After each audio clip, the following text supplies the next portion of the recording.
treći, pa da vidimo kakav će biti večeras. Spreman?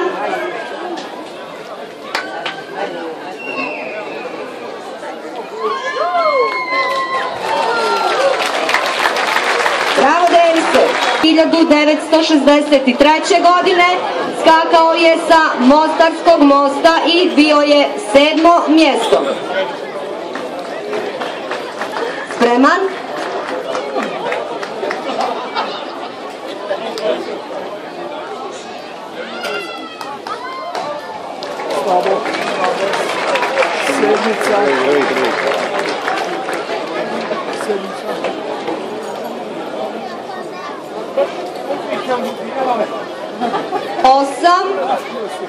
Osam, sedam.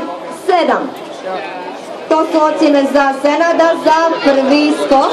Idemo dalje.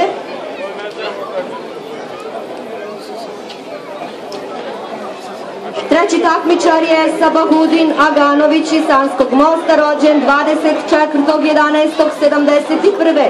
Učestvovao na svim dosadašnjim noćnim skokovima, 2 puta drugi i jednom treći.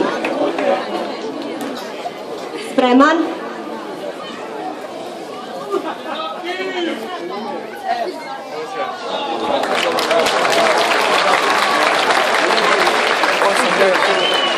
Ocjene za Sabahudina su 9.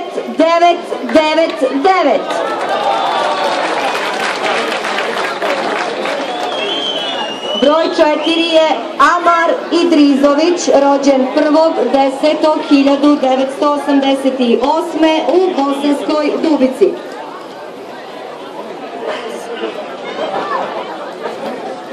Spreman?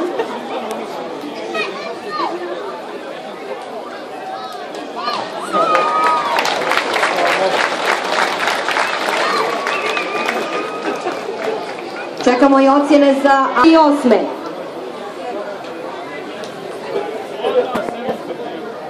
Spreman?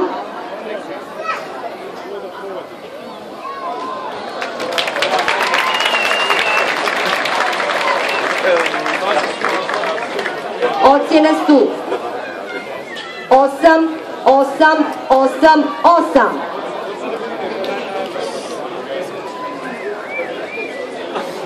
Šesti skakač je Sanel Ališić, rođen 15. oktobra 1988.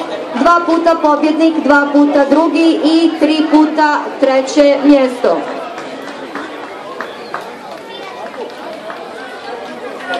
Spreman?